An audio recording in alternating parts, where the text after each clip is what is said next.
This is my 1991 Volkswagen Vanagon. I've had it for about 8 years now. I've put about 160,000 miles on it, all on a junkyard secondhand WRX engine. It finally spun a rod bearing, and I then rebuilt a short block. I bought a short block from Subaru, rebuilt the top end, put it all back together. Just came back from a respray, did the body, bumpers, glass out, getting it kind of ready. I've done a lot of fun stuff to make it not look like your average Vanagon. The coupling wheels, love drilling holes and stuff. Those are 968 seats that I retrofitted, or I should say modified, to accept Vanagon armrest on all 4 seats. They're both electric. Working on the interior now, getting a kit from TMI. I relocated the electric windows, power windows stuff over to the dash. So here's the 911 switch here, and then I put 2 on the other side. Of course, they also have 968 steering wheel in it, gauges. This is a Honda Odyssey center console that folds out of the way. Kind of cool. Yeah, it's an automatic, but Volkswagen automatics are tough. The entire inside, again, I'm working on the interior right now. It'll have a Karat interior, but it's going to be custom colored. I'm going to change most of it to black, a black and gray schematic. It should look pretty cool. It's done. Headliner is stock. Of course, around back, you can see the Subaru oil pan hanging down. It's a stock oil pan.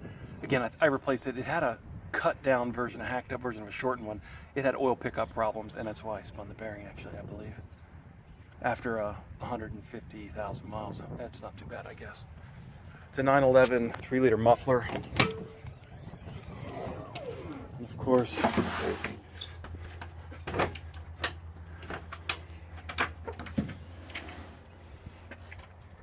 one 2-liter turbo.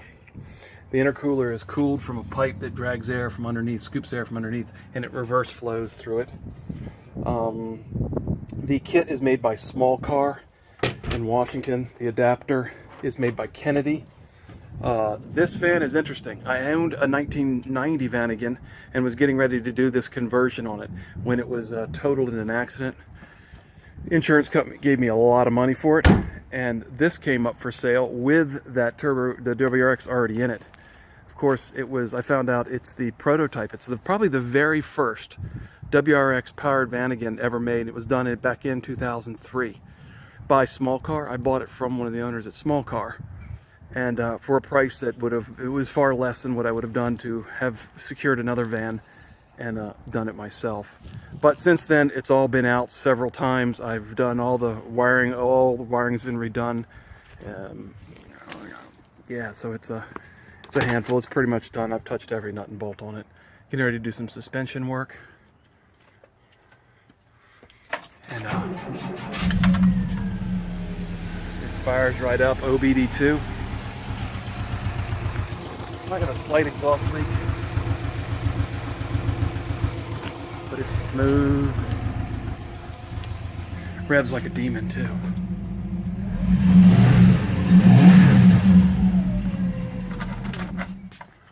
So that's it. It's got about 300,000 miles on it now, and it needs some front end suspension work, some bushings. I'm gonna do some urethane bushing work on it this spring too. So when I get the interior done, I'll drive it to Katie's. If you guys are there, you can see it. Stop by, say hi, give you the cool tour. If anybody really needs to go for a drive, it's the best part. I'd love to take you for a little drive and show you how it works. Anyway, that's it. Enjoy. Thanks.